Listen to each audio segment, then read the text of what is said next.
Shooters Connection offers products for competition shooters by competition shooters. With over 80 years of combined competition shooting experience, Shooters Connection is staffed by master and grandmaster shooters who live the shooting sports every day.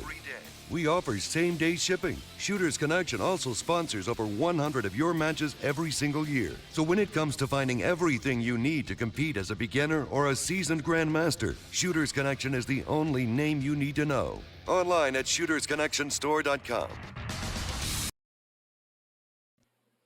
Okay, I'll let you. Okay. What is up? This is the Hit Factor. Jeff he's like, oh, I'll let you do the intro. Pretty much means Jeff doesn't want to listen to himself do the intro again. You take it this time, pal. It is Jeff Cawthon, Mr. M-Class production shooter.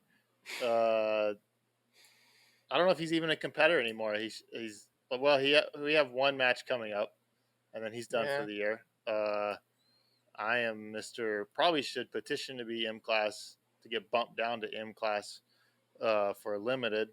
We have our Mr. Sasquatch just joined us. I told you 5 minutes. I was at the range. I had to zero my. That was like 15 minutes ago. Yeah, I had to get a beer and a water too. Yeah, we know. So Sasquatch here is joining us right on the tail end of our intro.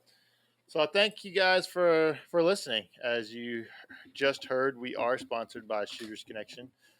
So go to them for all your shooting, just literally all of anything you need gear-wise. Go to them. They probably have it. I mean, the thing that I'm most excited about this week that has happened is the first of my power rankings has come out. Mm-hmm. Some people had asked, like I had mentioned maybe doing it, and some people had asked about, that'd be kind of cool. They'd like to see it. So I did it. I really wanted to do top 20, but then like the research into like when you start trying to pick out 20 people, it gets real tough. Like the top kind of 14, 15, like you can kind of pick that pool is kind of, you can kind of pick that fairly easily. And so then you can kind of whittle that down to 10. Not too bad. Going to 20 is a little bit tougher, and it's just going to take a little bit more time for me to just pay a little bit closer attention to match results. So first, before we give the top 10, before I say what they are, first, I need to explain what they are, because lots of people are very confused. This is for shooters who are currently competing.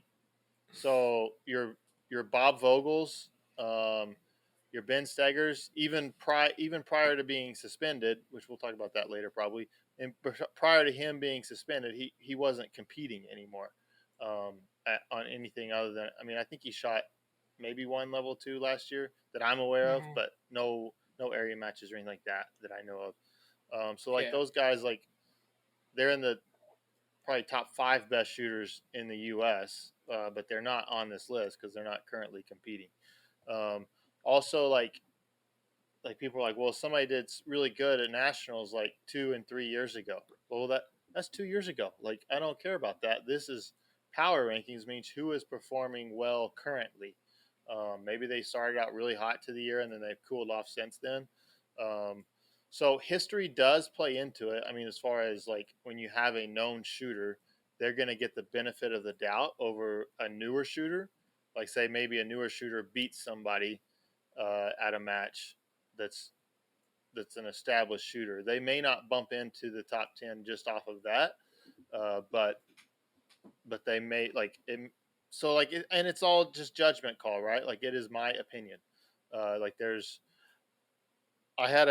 I posted it, and then I had a conversation with Poji, and that poor guy, man, it was exactly what I wanted out of the power rankings, because he sat and argued with me for 15 or 20 minutes about it, on through text. It was just through text, right? But 15 or 20 minutes, and he's like, well, where's the hard data? How you can't do this. You can't do it. You can't do it across divisions and stuff. Where's the data? There's no data to support these decisions you're making. It's that's the point. Like there is no hard data to rank stuff across divisions. That's like that is kind of this is the more barroom banter. Like my Mm-hmm. guy's better than your guy, and that's kind of the whole point is that it can be opinion based.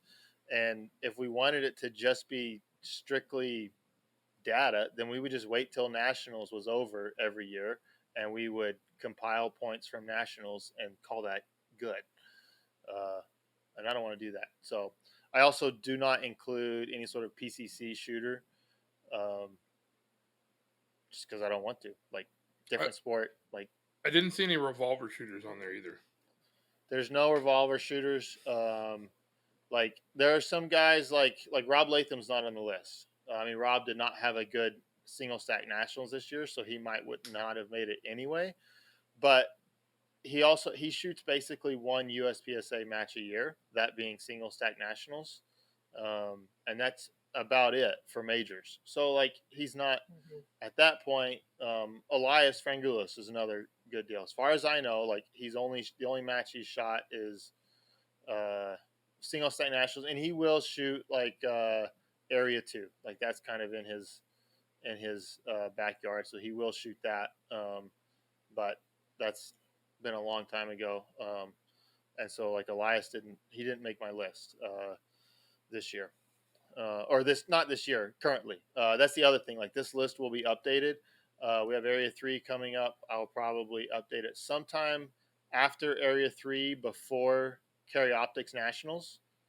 And then obviously a lot of these guys that are on this list are shooting Carry Optics Nationals, so that will probably affect it a little bit. And so sometime after Carry Optics and before, I don't even know what they're calling the next nationals now anymore, but before the nationals event later, we'll have another one come out. So like if people get mad of what's there, what's not, like it's not set in stone. Like this isn't my top 10 best ever.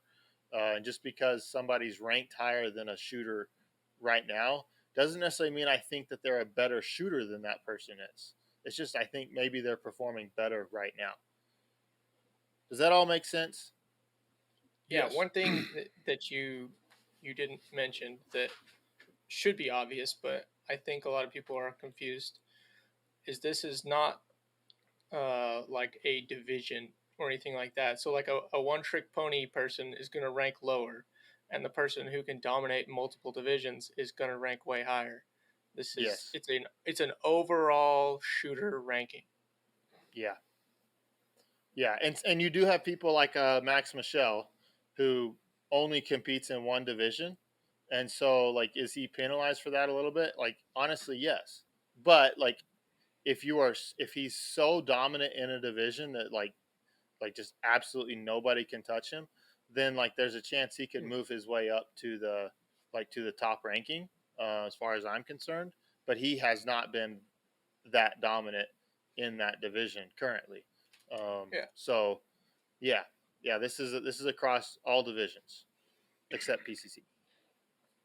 Well, So looking at your go ahead. list, like the things that stood out to me were like obviously Casey and Max, right? Have had great success. Well, we got to let's give the list. Okay. So that way people know what the list is. Sorry, I interrupted. Dang it. I interrupted Sasquatch, and people are going to they're going to be on me about that. Sasquatch, I apologize. I should not have interrupted you. That's my fault. Sasquatch, would you like to finish what you're saying so that I don't? No, I would hate to interrupt you. Please continue. Gosh. Dadgummit. Okay, so here's the list. This is the official top 10 power rankings, and then Sasquatch can tell me how bad it is. I have Nils number 1 and Christian number 2. I don't know if too many people are going to argue about the two of those guys being 1 and 2. Yeah. And Nils has been so dominant lately that I don't know that too many people would argue with him being number 1. I put Jacob Hetherington number 3, and honestly, he would have been way lower down on my list until this Area 5 last weekend, which we'll talk about, but like he just smashed that match, and so he jumped way up. Then I have JJ is 4, Max is 5, Mason is 6. I put Sal Luna 7, John Vlager at 8, Casey Eusebio at 9, and Dave Savigny at 10. So before I give my excuses on all those guys, Sasquatch, what did you think about the list? So what I was going to point out that kind of stood out to me right away is like Casey and Max, right? Obviously, they're going to be on the list, but they've only shot one division. Where, say, Christian, obviously is going to be on the list, but he's clearly higher because he's shown success with both iron sights and carry optics and open. Mm-hmm. Same thing with John. I think it's Bleeger, right? Yeah. Bleeger, yeah. Bleeger. We probably butchered his name like 3 times. Anyways, he shot in well in CO, open, and single stack in the last couple of years. And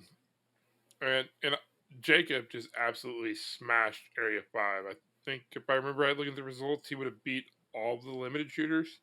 Yes. Which means by like 5%. Yeah, and those guys are extremely good. Like there was like 3 or 4 that's John super Browning. dudes. So he beat John Browning by 5%, and then you had Giovanni, and Shane Coley beneath him. So you had like top 5 limited talent that he beat by 5% or more. That's nuts. It's embarrassing. It was just insane. His time was like he shot basically the same time as Nils.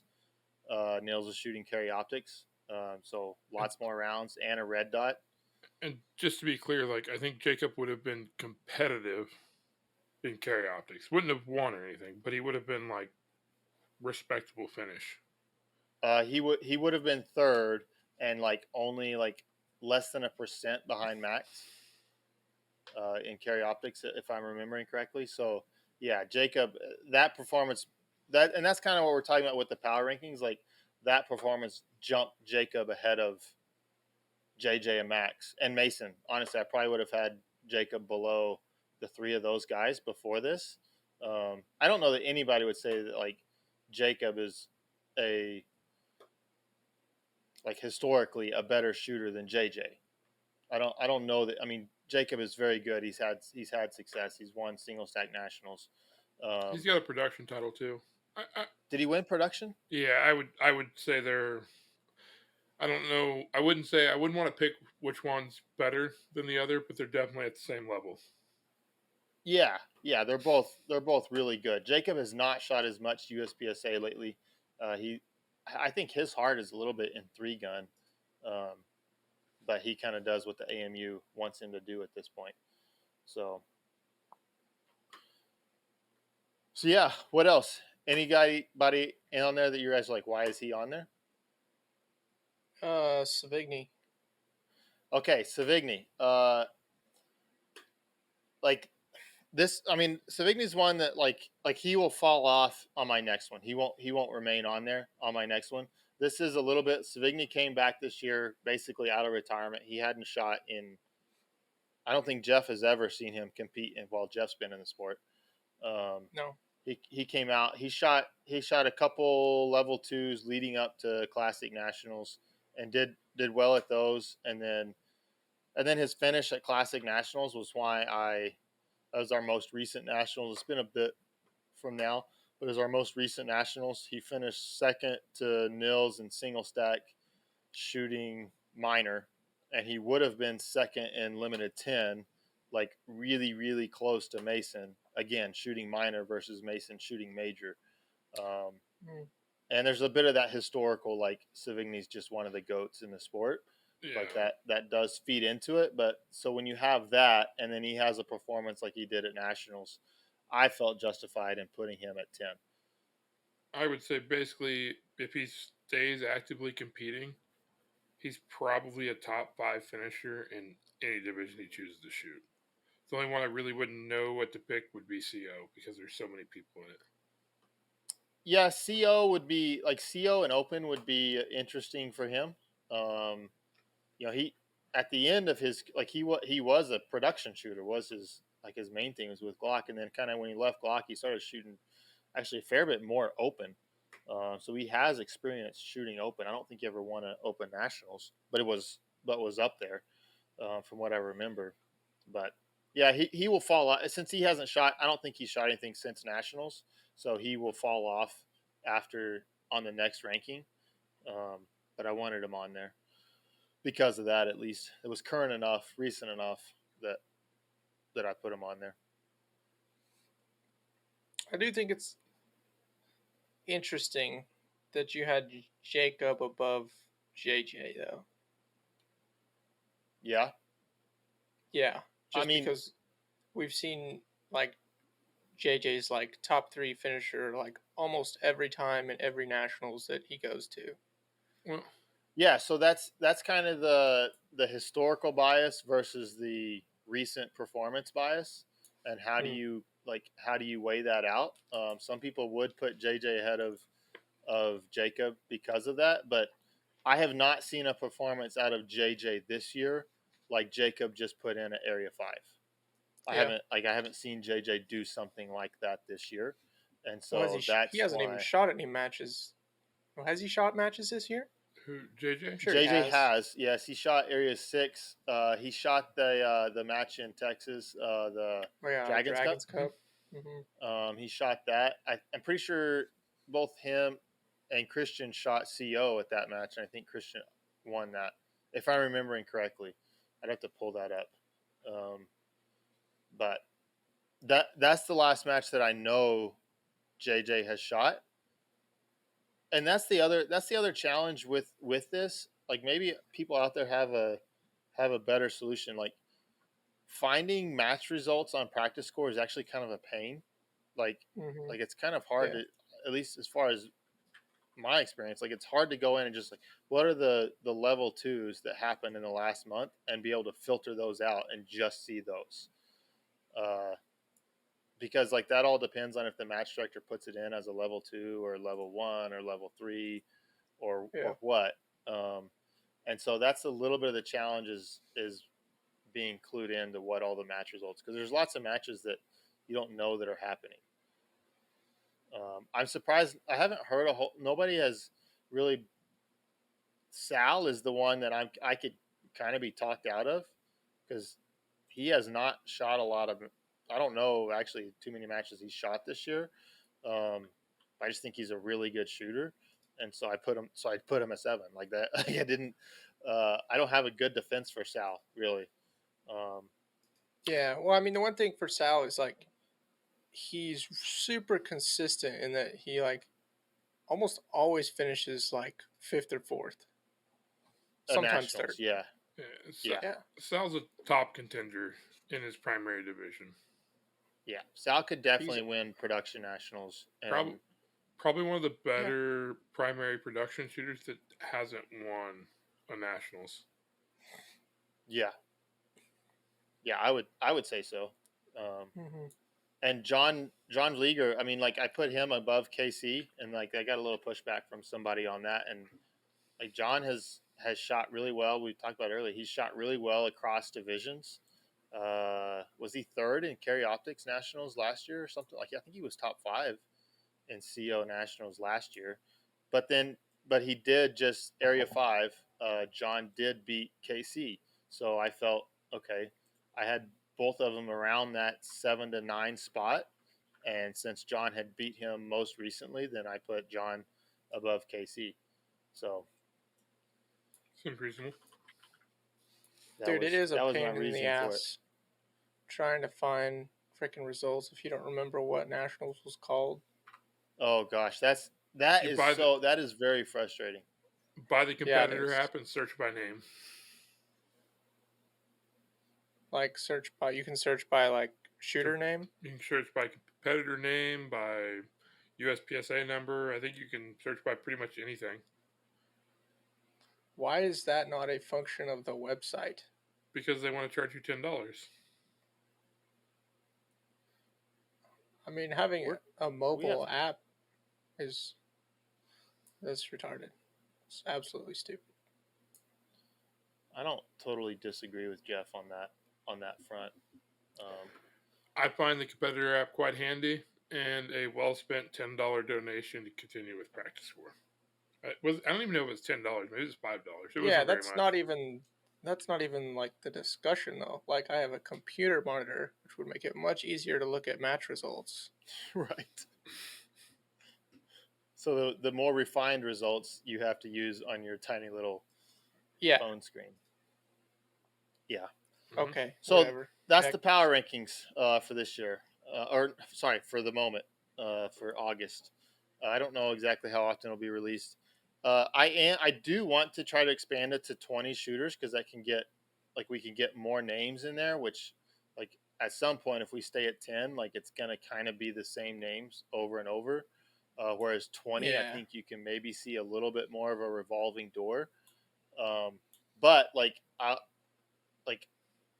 more help would be appreciated on that. Like if you guys have guys you think, yeah, this guy's definitely a top 20 shooter, Mhm. then like send me their name and maybe some recent match results like that can kind of back that up.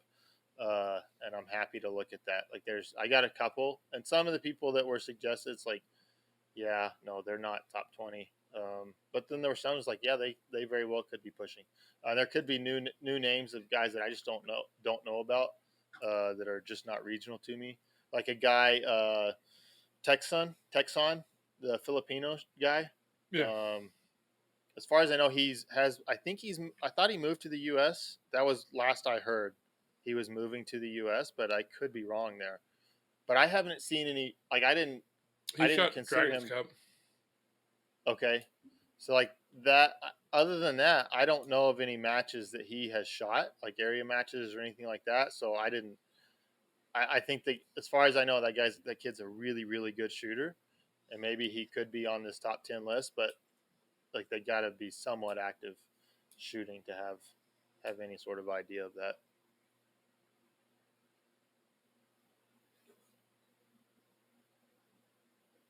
Anything else on the power rankings? You guys good on that? I think down the Jeff. road, Go ahead. as I said, down the road, you should maybe, as you get a little more experience in it, do one for irons and one for dots. Might be interesting. Okay, so Nils made that suggestion on Instagram that I need to do that. Here's the problem with that, is that then you end up with like two lists, but with a bunch of duplicates on that Mhm. list, because people go from division to division so much. So then you almost end up becoming like just make it a top 15, because you're only going to have, like if you do irons and dots, you're probably only going to have 5 new names on those lists. And so I don't disagree that irons versus dots is very different, but that's also part of the fun of this, is kind of the transposing data across divisions. And like it's arbitrary, right? Like there's a certain amount of arbitrariness to it, but there's like transposing it across divisions and saying, no, I think this guy's better than this guy, even though they haven't competed against each other. Fine. It's kind of like, But no, I just think this guy's better. we can all agree that irons are definitely cooler than dots. Oh, everybody wishes like anybody that shoots a dot, like they're like, okay, I shoot a dot because it's easier and I can go faster, but they all wish they could shoot irons better, except Nils, because he's the greatest iron shooter in America right now. Right. Yeah. You're not wrong. Yeah, I think having two lists would. I think it'd be boring. I think the one list is better. I mean, that is my sense of it. Like, I mean, other people have like, well, why not have just division lists? It's like Because that gets. it starts getting really soft after, like, outside of nationals, it starts getting really soft after like 3 or 4 people. Yeah, I mean, again, you're having the same person. Like, okay, if we do division lists, okay, we have Nils in single, like he's number 1 in single stack, number 1 in production, number 1 in limited, and maybe not number 1 in carry optics, but he's probably at least in the top 3 in carry optics. Like Nils would be at the top of every list.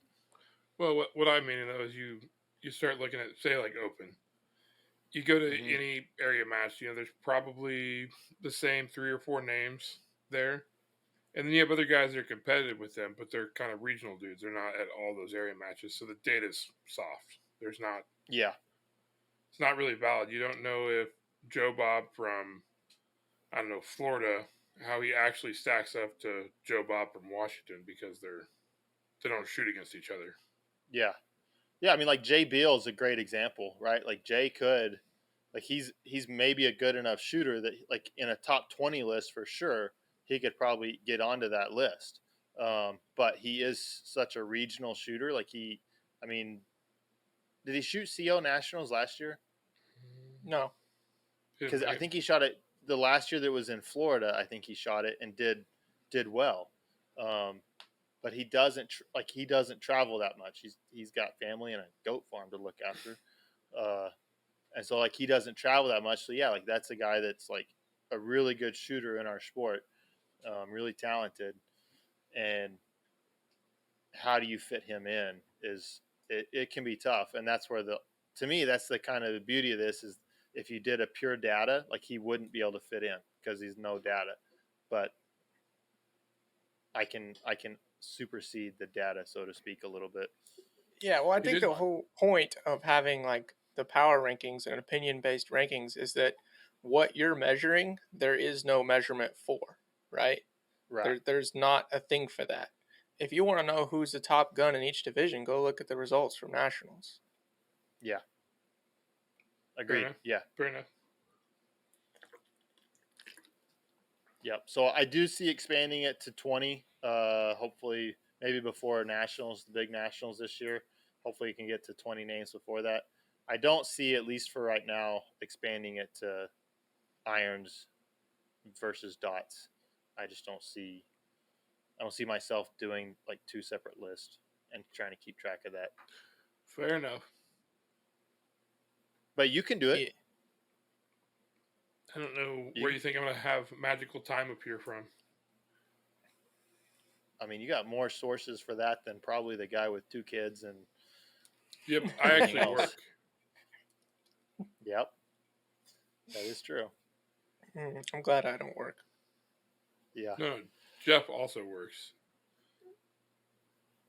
I don't. I haven't seen any fresh pictures of builds recently, so I'm thinking you've been like off for the last month.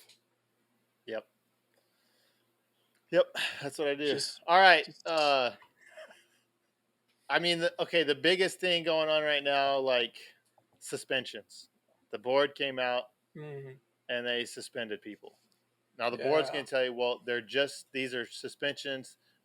People can arbitrate it. They can come, like they will have their hearing before the board, and nothing is permanent as of yet, but they are suspended. Mm-hmm. Does anybody here think that there is anything that a Ben Steger or a Derek, was it Derek Evans? Is Practical Shooting Insights. I know his first name is Derek. I can't remember what his last name was. Lewis, Derek Lewis. Does anybody here think that either of them, and there's a couple other people that were suspended, but I don't have like the names confirmed for sure that I know the other names, so I'm not going to speak to that. But does anybody think that they can go before the board and overturn the suspension? I think the board completely made the decision on where they're going to be, regardless of any evidence or facts or any defense that any of the suspended members could bring before them. Okay, so I listened to Ben's rant on YouTube this morning when I got up. Ben Steger? Yeah. Yeah, he posted a video this morning. Yeah, I didn't see that. I wish I had. Yeah. I didn't see it. I listened to it at like 4 o'clock this morning. And so he was talking about like the process for suspending somebody and why they have that process, so that the president could enact a suspension quickly in case of, they needed to suspend somebody quickly without voting on banning somebody. He's like, but in this case, they've already talked. They already all know how they're going to vote. So like the appeal really has no purpose in this situation. They already know how they're going to vote, each one of them. So no, the answer is no. I don't think there's anything they can do. I mean, Ben has intimated that they've like they already took the vote for the whole board and president, and it was unanimous across the board that they would be suspended, which I can't imagine that it would be over. I don't know what it just has to be a majority. I don't know what the bylaws say for that, but yeah, I can't imagine Ben changing their minds. And Ben is obviously not trying at this point, trying to change their minds. Uh, he's No. assuming that he's already banned. I mean, he is basically already banned. Yeah. And like honestly, I don't know that I've said this publicly. I've discussed it in the Discord, but like I get like banning Ben. Honestly, like I probably Yeah. wouldn't have banned Ben, but I mean Ben puts a lot of accusations out there um, without support, and then he gets a lot of people to meme about him, and like in my opinion, not as a lawyer, like it's borderline like defamation type stuff. Like maybe not, but that's the kind of stuff it is, right? He's starting rumors, whether they're rumors or not. I don't know. They could be true, but he's saying things, about key parties and all that stuff without any sort of facts to back it up. And maybe those facts are coming. I don't know. Maybe that's what the future holds. Who knows? So honestly, I get them banning Ben, but I'm not saying I agree with it. I'm just saying I see it. As I far mean, as practical, Ben has kind of been. I mean, he's been looking for this. Like he's been trying to get suspended. right? I mean, like if you just watch Ben and like what he's like, he has been trying to get suspended. And I do Right. think Jeff's right. Like he has shared and like posted so much, like so many like negative things towards the boards, and not all just there. Like there's a lot of personal stuff in that as well, right? Like it's not just their performance as board members. There's a lot of personal stuff in there, um, and so within all of that stuff that he has shared, like is there like there's a good chance that he has earned a suspension. Like there's some stuff in there that may have very well could have crossed the line. And like I can't keep up. Like Ben posts so much of that stuff, like I can't keep up with it. Like it's just like an avalanche Right. of Yeah. negativity. And I think like that's maybe a little bit of the problem is like just that avalanche of negativity. That's like I don't Right. know that this is good for the sport. Right. Well, and he like anytime someone like messages him talking shit about someone on the board or the organization or something, like he reposts it. Yeah, So he'll have like a story like 20 or 30 slides long that's just like people shitting on the organization. I'm like, damn, like I get talking to people about it, but we really want to like publicize everyone's shit talking. I don't know. It yeah, seems like a bit much. yeah. I mean, yeah. I am of this. I wish they had not banned him. Like I don't think that's a good look. Um, Yeah, I don't either. at the same time, like it's not going to affect him. He wasn't competing anyway. Yeah. Like he wasn't involved in it, and uh, and so like it's not going to hurt him. Like it's not going to hurt him training wise. Like probably he'll probably have more people want to sign up for training because of this. Um, So, regardless of what was posted or anything, I gotta agree with you on that. Like, banning him does nothing for the board except make the situation worse. Like, yes, I agree with that. Yeah, 100%. I mean, I think it's important to remember, especially in stuff like this, like perception is as important as fact. And there's a lot of perception within the online side of stuff from what I've seen. There's not a ton of faith in the current board or process or whatever. So it's not necessarily a bad thing if some new blood gets in there and changes some things up. Yeah, I mean, like, even if the board had justifiable means to suspend Ben or ban him or whatever you want to use, I don't know that it was a smart political decision for them to suspend him, because Right. unless they're gonna like seek actual legal action Yeah. against Ben, like, this is only going to encourage him to be even louder. Like, he has no Right. reason not to hold back anything now. I don't know if he was holding back before. I'm a little afraid of what it looks like for Ben to not hold Yeah. back if he was holding back at all. Um, but yeah, this was not a smart political decision, in my opinion, for the board to make to ban him. Yeah, and like the one that probably gets me the most is Practical Shooting Insights. Mm-hmm. I never saw anything that I personally thought even remotely crossed a line for a ban from what he posted. I mean, it was everything he pretty much posted that I saw was basically data that was publicly available. Yeah. So Yeah, I don't recall anything personally that was like, ooh, that one's gonna catch you some heat. It's kind of like, oh, okay, he pulled practical data. Yeah, like the banning of Derek, Practical Shooting Insights, that one to me baffles me a little bit. I mean, like, was he negative of the board and USPSA leadership? I mean, I think yes. Like, his post at some point, his post got beyond just data. Like, and there, like, he would add a bit of a negative spin to that. I don't. Right. I think that's fair.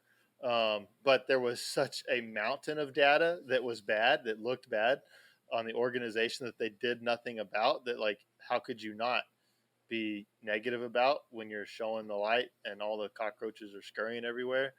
Uh, and so I, to me, there is no grounds for him to be suspended. And I hope that he fights it, like, uh, and that they, like, because I don't know why, other than, like, he was shining a light on a lot of cheating, a lot of bad stuff in the sport, like, and he kind of made that visible. Like, it wasn't like he was making up lies about people cheating. Like, they Yeah. were like they were cheating. So, and then the big point with him comes back to what I said about perception, though, is it does kind of look like the board banned people that were critics, Mm-hmm. which is kind of the perception that's how I kind of see it right now. Is it feels like they banned people that they saw as critics, and it's I don't think it's a good look for the sport, and this drama that we've had going on for the last several months has gotten extremely old, but Yeah. this is just fan that fire to make it worse. So, Like, can you think of a way they could have made this like more dramatic and more worse than to have a meeting and discuss banning lots of people all at the same time and then sending those letters out all at the same time? Like, what the hell are they thinking? To be like, okay, let's have a meeting and ban all these some bitches. All right, let's do it. Ban them. Send the letters. Like, how often do we see bans and then they have a meeting and ban like 4 or 5 people all at the same time? I can't think don't of something know. stupider to do. Like, Jeff, I cannot answer the question as far as what they are thinking, or like I don't know if anybody can. I mean, Like, the only thing I can think of is that, like, they have their claws dug in to whatever whatever their mindset is. They have their claws dug in, and at this point, like, they're just going to try to dig their claws in further until the tree falls down, and it's starting to lean a bit. Like there's somebody's built a fire at the base of that tree, and it may burn down. Yeah, I don't see this going anywhere like positive or No. adding anything for the members. I imagine if it keeps up, I imagine there will be some massive changes over the next couple of years to the board and to the organization in general. I believe their reasoning for banning Derek or insights was that he had gotten a hold of information by public means of members of the board's criminal pasts, like things they had been charged for. And he had that information, and they used the clause in the bylaws about that they could ban or suspend people to protect employees, something like that.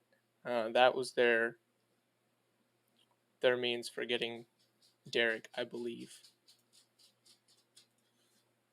So, but it Yeah. is public information. Like if I went and looked up information on this member of the board, like I would find the same thing. Well, he's not on the board, right? The guy you're talking about. Let's just keep it general. A USPSA board member or employee. Employee. Let's not get ourselves banned here, okay? Yeah, but the point is, if I know the person's name, I can look up the information. Correct. Yeah. Yeah. All right. Let's move on to a more positive topic because I'm super tired of this shit. Yeah, I think that's basically all our sentiment. Like, I want the board to stop doing stuff, and I want people like almost at this point, like I'm just so sick of it that like, just stop. Like, if the board just quit having meetings altogether, like if they just stop, like they just stop meeting, like they could just do nothing, like do absolutely nothing, then I think we would be in a better place as a sport. Just stop meeting. We'll be. Oh all right. yeah, dude. I mean, it's the same with like cancel culture type stuff today. Like when people get all up in arms about something like something Joe Rogan said or something, and he just stops talking about it. Like he just stops talking about it and it goes away. Yeah, because people have short memories. Yeah, like just stop doing stupid shit. Yeah. Anyway, That's okay. Next. Area 3 is like, what are we, 2 weeks, less than 2 weeks away? Yeah, I'm gonna shoot the new GAT there. Nice. For the video listeners, I have the new gun. Yeah, give him a good rattle. He's got his full on cheater gun. Mm-hmm. I just put adjustable sights on it today. That's why I had to go to the range and zero it. So Jeff, I planned a live fire session for Jeff, and how'd that go, buddy? It was rough, man. It was rough. So, I mean, I hadn't shot in 6 weeks, I think. 5 or 6 weeks, yeah. And then Jeremy gave me a session per our last podcast. I think it was the last one where he talked about we talked about like training each other. Well, someone brought it up in the Discord when I was talking about training. They're like, I thought Jeremy was going to train you. So I said, Jeremy, you got 2 weeks and what did I say, like 12 or 1,500 rounds. I was like, train me up for Area 3.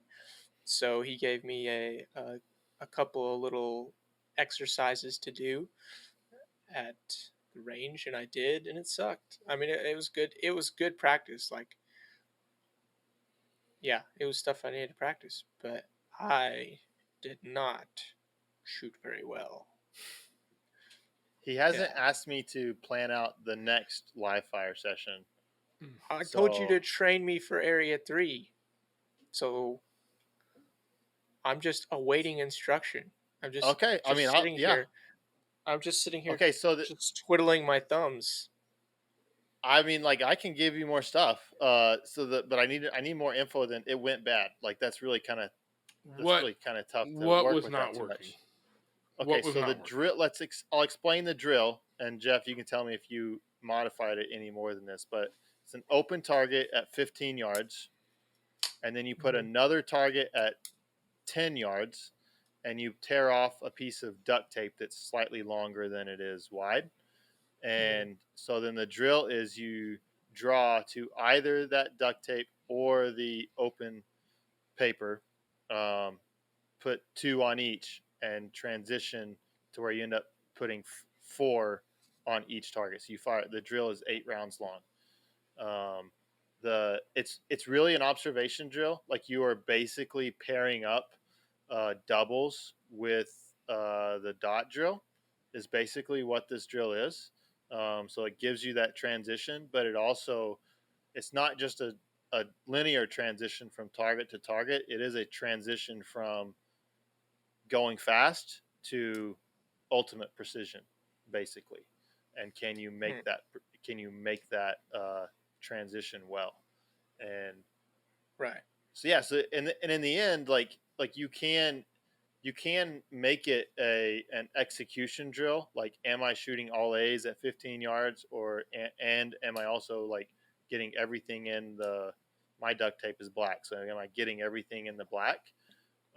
Or it can just simply be an observation drill for you, in that, like, okay, I'm doing doubles at 15, like, and I'm doing doubles at 15, and even on the tape, like, my sights are still both, even though one's faster and slower, my sights are still wanting to move to the right in recoil as I'm doing. It's like, okay, probably there's something to fix in your grip, or where your tension is at on the gun, to make that cycle like you want it, predictably like you want it. Somebody could use like the dot printout sheet if they wanted to. Like, that's perfectly fine. I use the duct tape because, one, I literally just tear off a piece of duct tape and put it on the target, and that's as easy as can be. And then all I do from then, like, I just tape my misses. So you can basically get a lot of rounds onto a piece of tape if you're taping the misses outside of it, to where eventually you're kind of just shooting a hole, which still works. But you're not like trash, like a paper is going to get trashed pretty quick where you can't really follow. So that's why I use the duct tape. So that's the exercise. So why was that exercise not good for you, Jeff? Okay, so the 15-yard target, just shooting it like doubles, which doubles is where you just pull the trigger twice as fast as you can, right? That's Mhm. doubles, Not exactly. right? I thought that's what doubles was. Just to clarify a little bit, doubles is if you work at a Ben's book, he kind of has like goal times and accuracy level you're looking for. So you're certainly trying to pull the trigger within a prescribed time, and the idea is to get used to predictive shooting. But it's not just like as fast as you can. At like 7 yards, yeah, I guess technically just as fast as you can. But once you get to like 15, 20, 25, you're trying to hold reasonable accuracy. And I think the split time goal for like 25 yards is like a 30 split or something. 30 Okay, would be well, 30's getting close to reactive.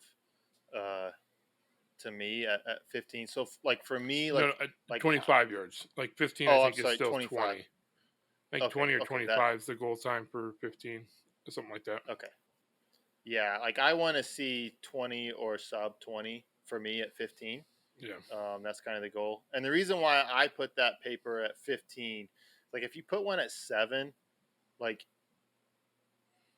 you can get real sloppy and still maintain A's, like still keep everything real in the center of the target.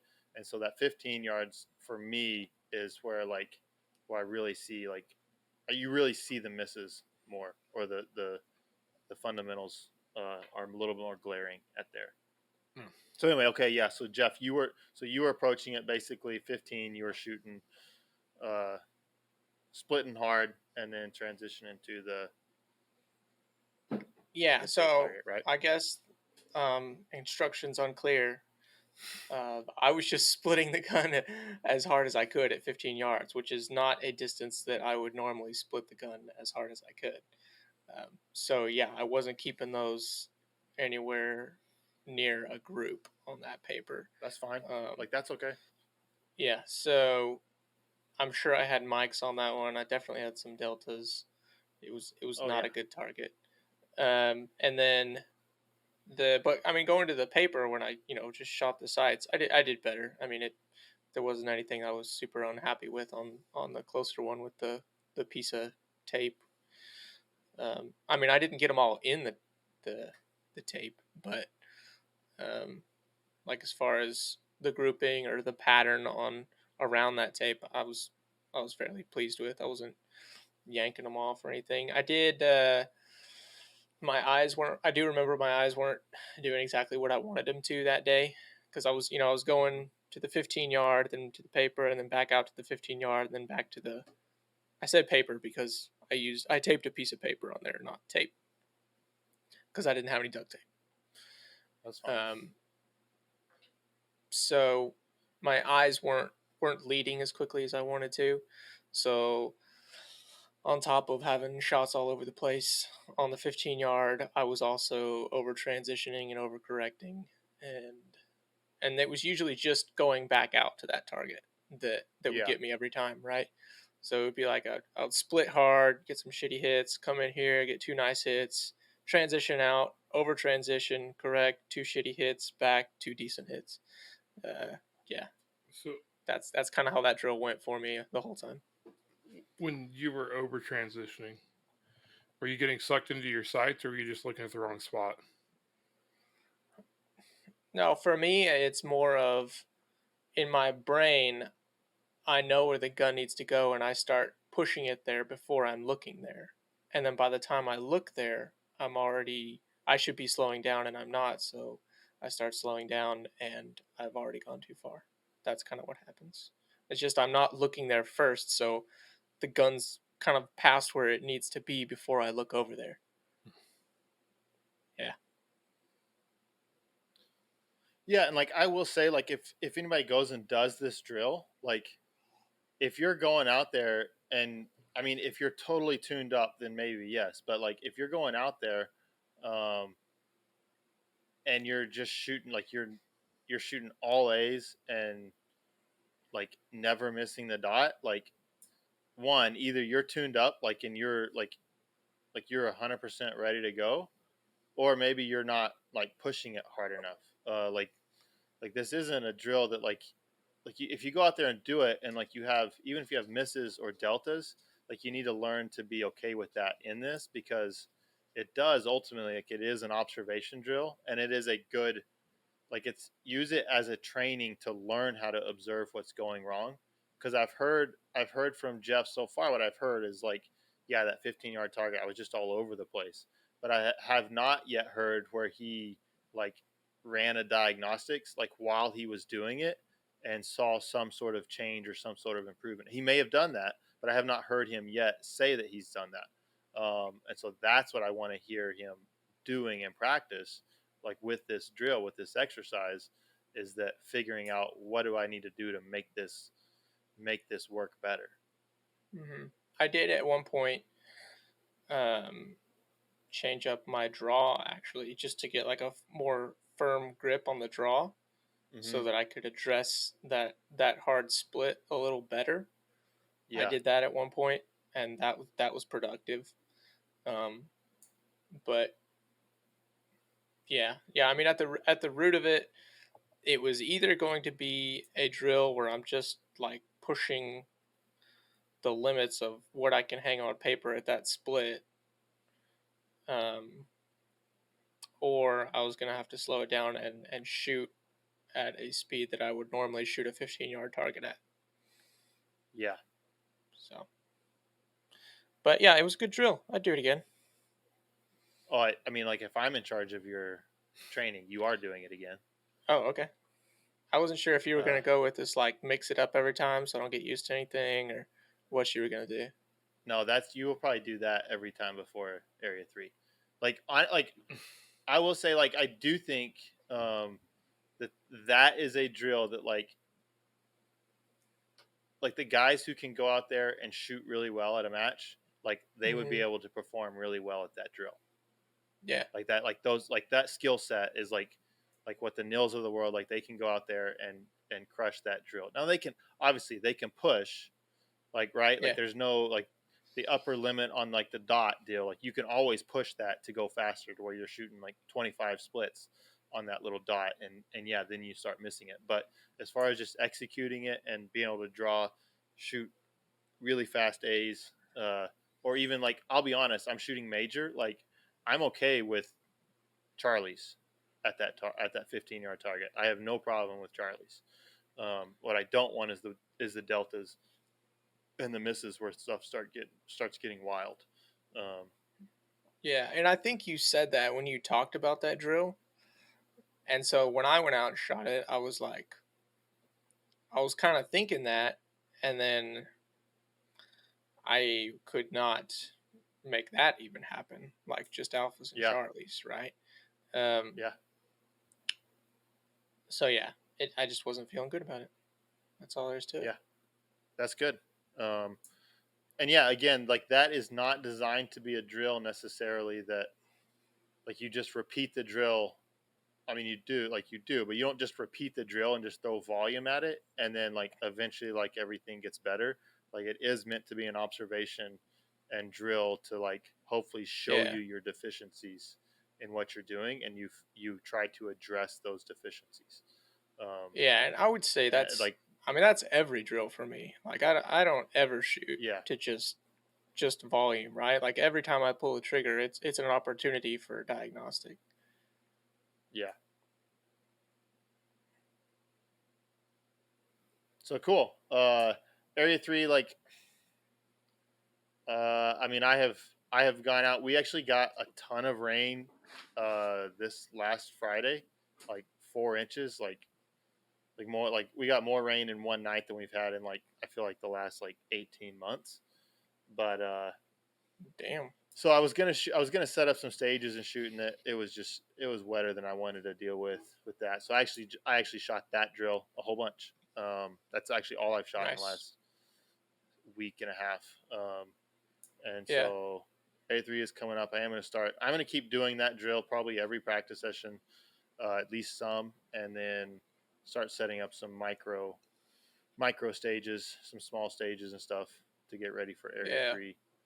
But that's the other thing you had me do is do like mini. I didn't know if you got to any stage micro stuff. stages or not. Yeah, I just set up 3 targets. Thing for you. I set up 3 targets and had like 3 positions, and then I would just start in a different position or engage the targets in a different order, move in a different direction, something every run, just like you told me to. That sounds a lot Good. more like a lot of my recent practice has been a little more that way. Like I wouldn't necessarily say micro stages. 'Cause I've been doing a lot of stand and shoots, getting used to the new guns. Just getting comfortable with them. Mm-hmm. But I move targets frequently. So like when I'm working like just kind of basic like transition stuff, I'll put up 4 targets. A couple of them be partials, a couple be open, and I'll shoot. I'll shoot like 4 runs, tape them, and move the targets around. Different spacing, different distance, draw from the other direction. Just keep it a little different. But that's more, I mean, kind of the big focus that I've been doing with the new guns. I just want to get used to it from the standpoint of it showing up exactly where I'm looking and the bullet showing up exactly where I'm looking, not pushing around or over transitioning or anything. Nice. Yeah, I thought it was pretty good practice. I liked it, and I've done stuff like that before. I would say normally I do stuff more than once, like probably 2 or 3 times, and then change it. Mm-hmm. It gives me an opportunity to mess up, an opportunity to fix it, and then do something else. Yeah. So I'll normally load my production mags to 17 rounds. So then I'll shoot 16 rounds. So 4 runs of 2 rounds on each target, and then I'll move them up. That'll be full set of mags. Will be 3 different arrays, and then I'll switch it up a little bit bigger as far as whether it's doing some movement or reloads or something else with it. Yeah. Yeah, my plan between now and Area 3 is I will do that drill that I've been describing with Jeff, and then I will set up mini stages, and I will try to shoot them like a house on fire. Like I'm just gonna go like just all out, and that's the plan is that like that drill is making sure that I'm executing the fundamentals, and then the stages that I'm doing, like it's just trying to get used to seeing faster and doing everything faster. and Yeah. not getting mad at myself when there's mistakes, because those are going to happen. Those are going to happen at Area 3. Like I'm just not that trained up. Like that's just I'm going to accept that somewhat, and Yeah. Yeah. that's okay. Which actually leads into a question. How do you Perfect. stay fully engaged and training to compete at a high level with a young child, or in Jeremy's case, young children? Sasquatch, what do you think? So you leave them home with their mother and go to the range. Just remember, you explain to your wife that it was your job to make them, her job to raise them. Sasquatch, have you gotten a vasectomy yet? No, I probably ought to look into that. That's some red pill shit right there. No. Okay, I'll give the real single guy advice though. Like realistically, it's just like anything else in life. If you make it a priority, you'll figure out scheduling and timing that works. And if your wife won't work with you to find timing that works, it sounds like you didn't marry very well. I like it. That's a great single guy answer. That's great. That is a good single guy answer. Jeff, you want to go first? Sure. Okay, how do you stay fully engaged? I would say that's either like very, very difficult or you don't. You probably just don't. I'm definitely not as engaged as I was probably even last year. And I would actually, for me, say that like I just have one kid, and when she was younger, like less than 2 years old, this was actually easier, because she didn't really want attention. Like she was just, a larva, larval stage human. So I felt like it was easier for me to, and she goes to bed earlier when they're that little and stuff like that. So you get a little bit more time to get stuff done that you need to get done. Which I'm an early riser. I do stuff in the morning, but as far as getting loaded and going to the range and stuff like that, I felt like it was easier with one kid. Again, it's going to be completely different with two kids from what I've heard, and a very young child. It was easier. When they get older, it's like stay up a little later. They need more attention. They want to play. Come play with me. Come do this with me. You're going more places with them, going to zoos and whatnot. It's for me, it's been much more difficult as she's gotten older. So Yeah. I mean, but again, I mean, kind of what Jared said. Not really, but kind of. Um, you make some time for it. If you care about it, you make some time for it. You get up earlier. You stay up later. You lose some sleep. You try to figure it out. If you care about it. If you don't care about it, then you just wing it. That's Yeah. compete at a high level. I mean, what high level of competing I have left, I can attribute to the years when I didn't have a child, and I made some serious gains. But I don't want to discourage anybody that's trying to get into it with kids. Give it all you got, man. Give it all you got, but don't drag your family through the mud. It's just see if you can make it work. If you can carve out 3 or 4 nights a week where you dry fire like a good like solid 15 or 20 minutes of dry fire, and you live fire once every week or two, like you can be pretty competitive doing that. Yeah. I mean, obviously, like last couple of years, like my performance has dipped drastically. Obviously, like I had my youngest is now 17 months old, and then I have a 3.5, well, almost 4-year-old. So like, is About time for that another. the cause for it? Nope, that is not happening. I will say this, like, it is okay for me to fail at shooting. Like I can fail at shooting, and like that's just like I can get pissed about that. I can not be happy about that. I can fail at that. Like failing as a dad is 100% not an option. Like that, like they are my responsibility and my wife's. Like they are our responsibility, and so there is no like making time for something outside of that responsibility. Like that has to be first. I mean, I am a like I am a Christian. Like God is God is also like there's no like there's that is first too. Like so those things like they take time and they take precedence over everything.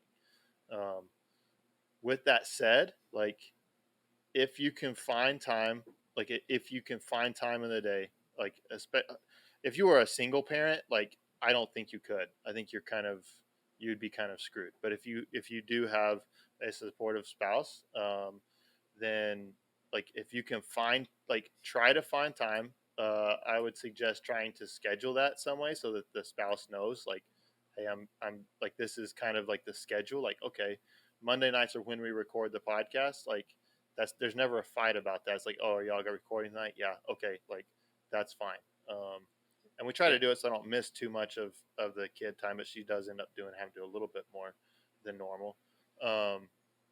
But find the time, and then when you are doing it, like when you have that set aside time, let everything else go. Like be focused when you are doing that. Like it's so like I do think that is important. The other thing that is a struggle for me is like if you have kids, like if you're married and you have kids, there is time for other stuff outside of kids. But if you want to be like compete, like shoot USPSA at a high level, then USPSA is probably the only thing you're gonna do. Like right now, like I've got like cars to work on. I've got other like house projects, like woodworking projects, like tables to build, like shelves to build. Uh, I've got this mule deer hunt coming up that I like want to work on. Like the yard needs work all the time. Like I mean, other people have these things too, right? But like, if I really, really wanted to, like, if I was more singularly minded, that I had family and church, and then I shot, and I got rid of all this other stuff, then Hmm. I could find a lot more time. So like I would say, if you wanting to do that to compete a high level, being able to be singular minded towards that is better. Um, Yeah. I just like I didn't even mention fly fishing. That like Yeah. that's really high on like fly fishing's no like I want to do that stuff too. And so I struggle sometimes. I actually as I get older, I struggle more to be singularly minded. I was better about that younger. I was much more like dialed in and focused on one thing when I was younger. And now as I get older, like I tend to be a little bit less. Um, Yeah. So Yeah. I don't know if we've answered that. If I think it was Brad that was asking that. I don't know if we've answered that, Brad. Um, but the I mean, that only was a other pretty good thing that I answer. would say is is kind of like Jeff's theory on working out. Like consistency is better than intensity. Like so, if you can find something consistent, like Jeff waking up every morning to dry fire, like Jeff still shoots really and does really well because he consistently wakes up and dry fires and puts that time in, and he's found a way to do that doesn't negatively affect his family at all. Um, so if you're taking months off at a time and then trying to train it like I currently am for Area 3, like took a month off and then I've got basically 3 weeks to train up, like not a great recipe for success. And I Yeah. understand that like that it's not. Yeah, if as long as your expectations match your effort, though, you're not going to be too upset. Whenever Yeah, there's a severe mismatch there, is when you normally get mad with the results. yeah, and for me, like when nationals got moved and I had to pull out of nationals, like at that point, Area 3 just became a go up to Nebraska and hang out with my buddies and have try to shoot, be able Drink to shoot margaritas. well enough to have fun. Yeah, drink some margaritas, and it really became just I just want to have fun on this trip, and be able to shoot well enough on stages that I can not embarrass myself, right? Like I don't want to get there and just not be able to get through a stage. So the I will say this, the other thing that I have learned after having kids is that I've come to the conclusion that I think my floor, this goes back to our old school talk about talent, like my floor for my shooting, I think is much lower than most other people's floor. Like I think other people can take time off and they come back and it's not as bad as mine is. Because my floor is it's pretty low. Like it's pretty the first time back is pretty bad.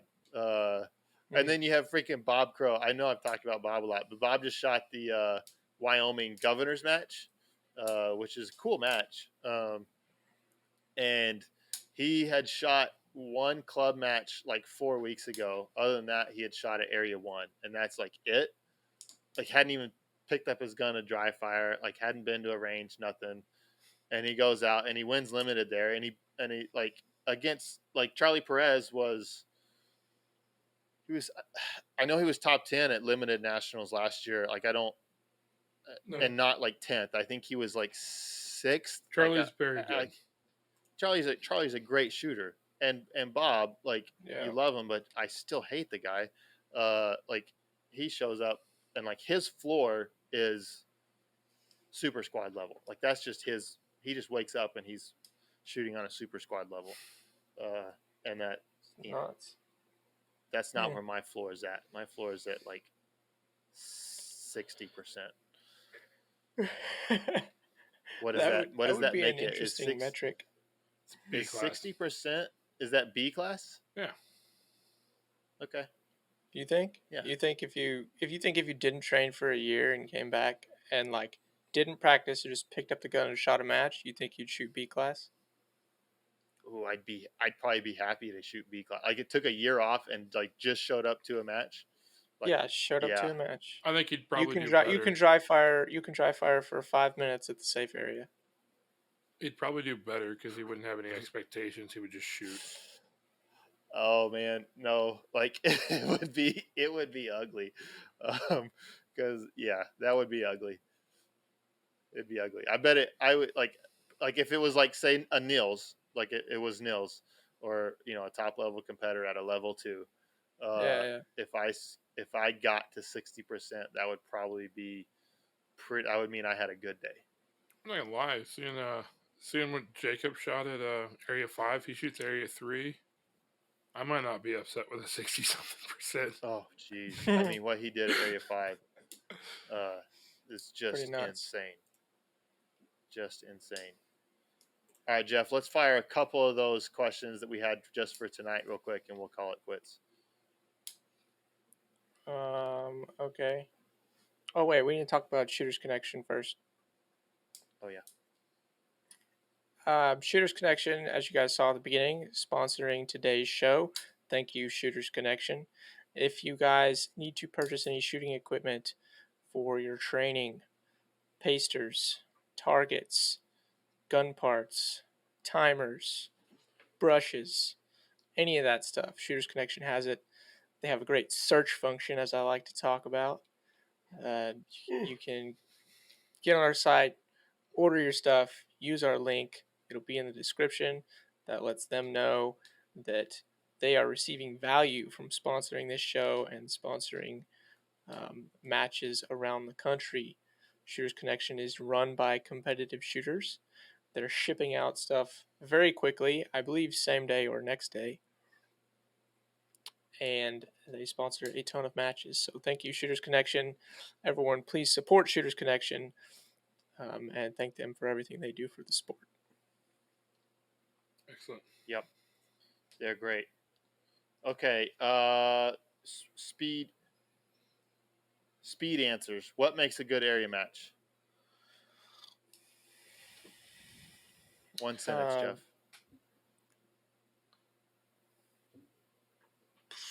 Jeff. Organized and efficient. Organization and efficiency. Sasquatch. I'm gonna go with building off of Jeff. Is it's also gonna be a good balance of stages. The gimmicky shit I don't care for. So like good shooting tests that are well balanced.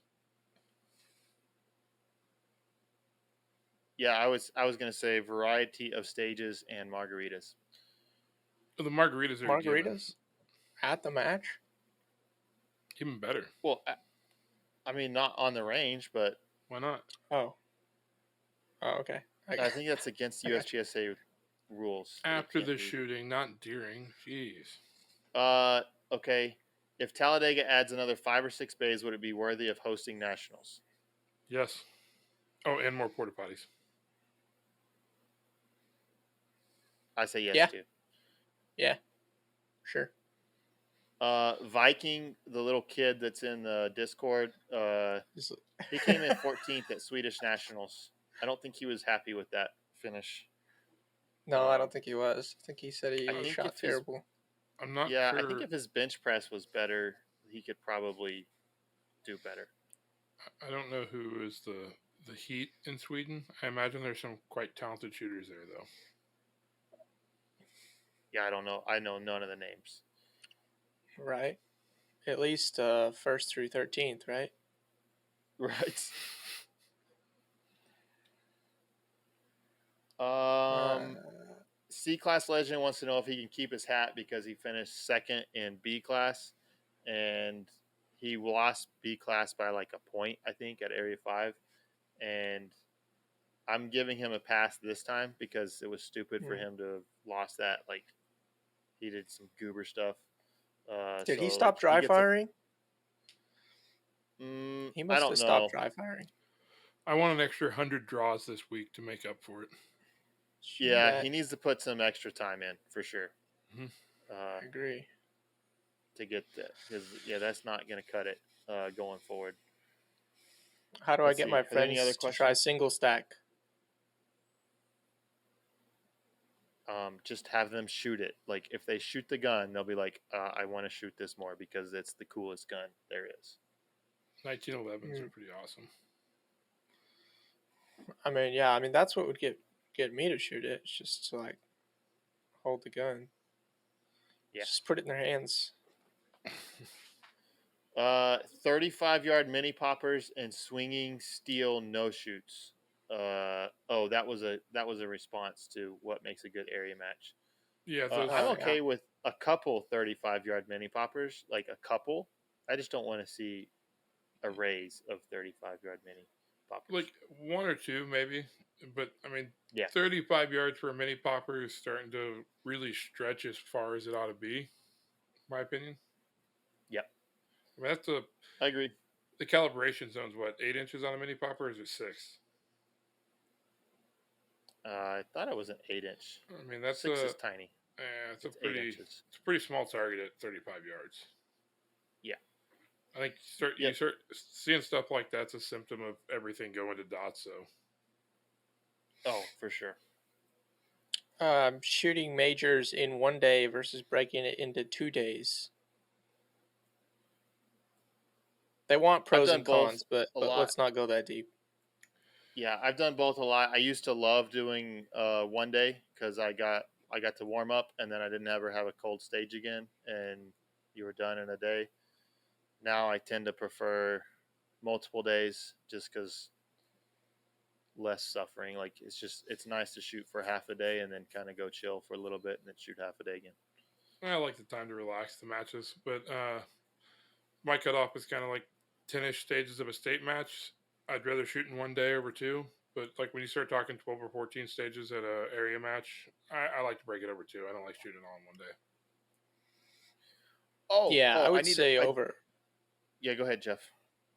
I would say over 10 stages, and I'd rather break it into 2. Pros of shooting in 1 day, you spend less money, you get there, shoot the match, go home.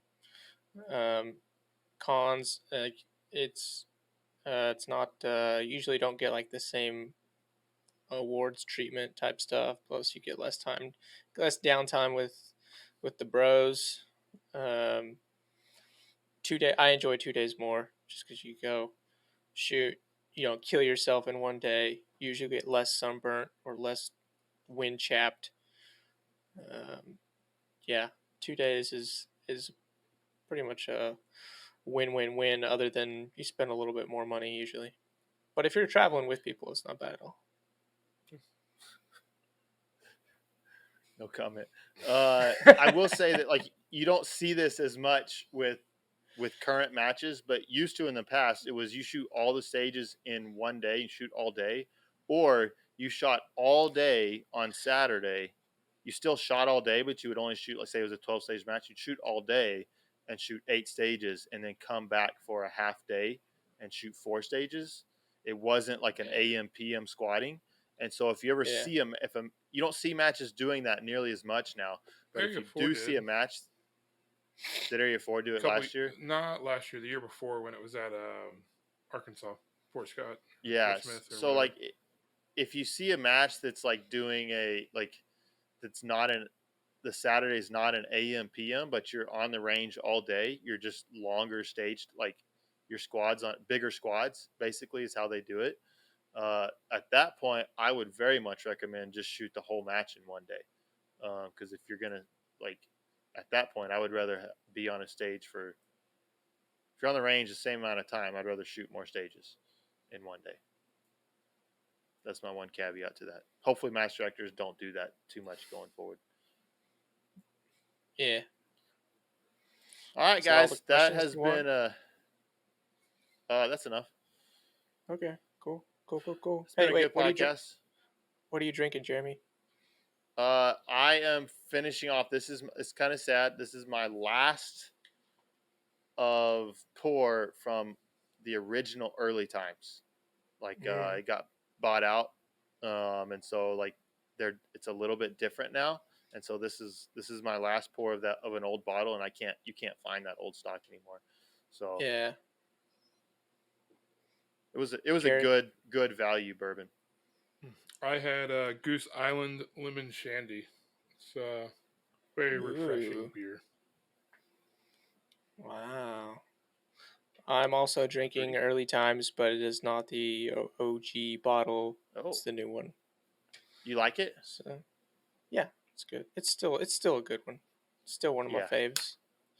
Yeah, it's still a good value at what it is. I don't think it's as good, but it's still a good value for $25 for a 750. Yeah. All right, we appreciate everybody tuning in. Let's hear your thoughts on power rankings, and if I'm stupid, my kid would tell me not to say that. If I'm stupid, you could tell me that, but don't just tell me that. Give me your list make me a better list than what I've got. Agreed.